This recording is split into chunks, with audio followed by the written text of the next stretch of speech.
Just get along in the overgrown road that we follow.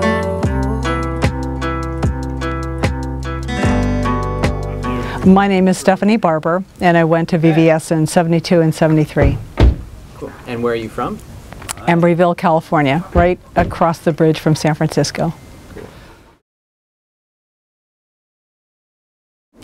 I was an unhappy freshman year high school student, and my mom realized I was pretty unhappy, and she looked into a couple different schools. I was brought up on a ranch where you worked to make things happen, you know, the food, the tending the cattle, everything that you did. And so when I went to VVS, it was just, you know, spoke to where I was from and what I was about, my upbringing.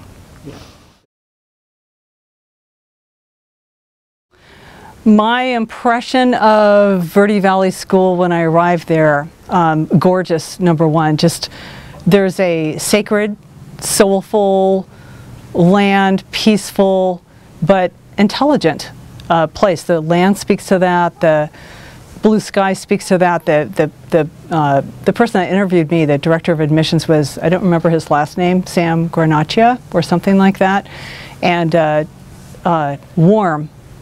Wanted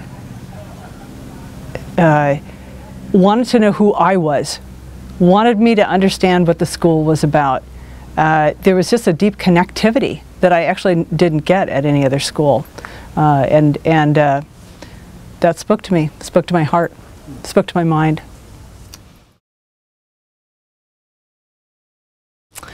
The place, wow, there's a lot of different places on campus that really spoke to me.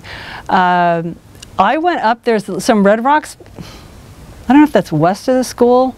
You could walk out where the laundry room was, where in the girls' dorm, and you could go up on a little hill up there, and that was one of my favorite places to go. Look over the school, get perspective, be alone for a while.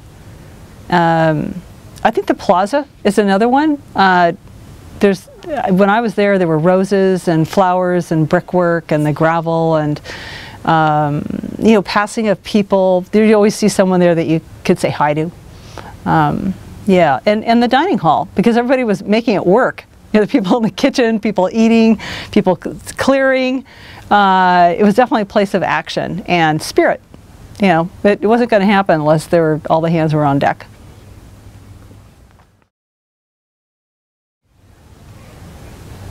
There were several people.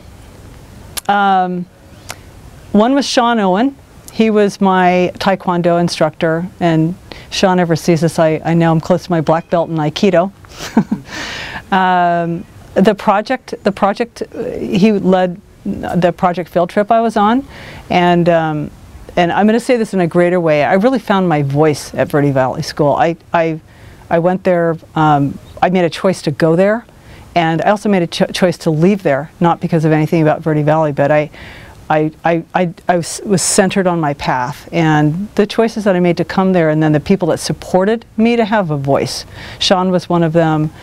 I didn't know Charlie Nuanis' dad very well, but his dad was, I can't remember his first name. He ran the stables. He was he was an old Indian man, and he was a gentle, proud, and wise man that I think was one of the guardians of the spirit of that school. And many of the teachers held that. They still hold that. That's influential, to be around people that are live their values and do their best to behave in those values. And we all trip up over all that, but to see it lived out is very influential, powerful to be around.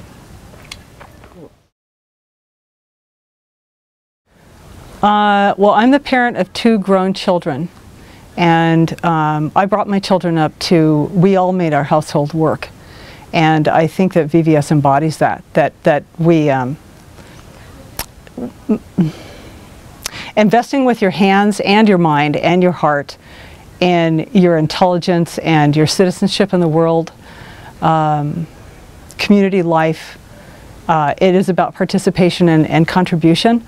And that school embodies it, and it embodies it for a critical time in adolescence life, that between 14 and 18, even a little bit before that.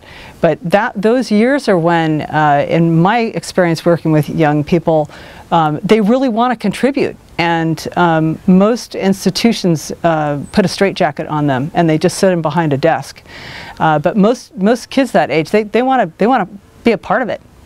And that school, VBS, allows them to do that, nurtures that, fosters that. That's my whole life. I work with leaders today, one-on-one, and enable them to contribute at their best way. So, yeah, powerful through line from there. Cool. I don't. There's this wonderful package, I guess I'm going to say, a bundling of being independent and forays off into the Red Rocks or forays on a horse ride, and then being held accountable for your class studies and being able to speak to them. I don't have a particular story. It was the daily life that really affected me, and being able to live that. And if I didn't agree with something, be able to speak up about it, and being supported in doing that. Even way back then, the school is very inclusive, and we're much more inclusive as a culture now. Back in the early 70s, we were just getting there. Yeah.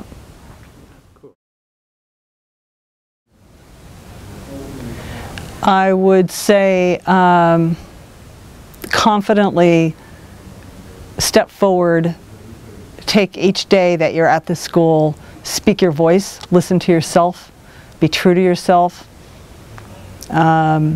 You've got good things to do, you'll make a difference, never have a doubt about it. And the school will support you in doing that.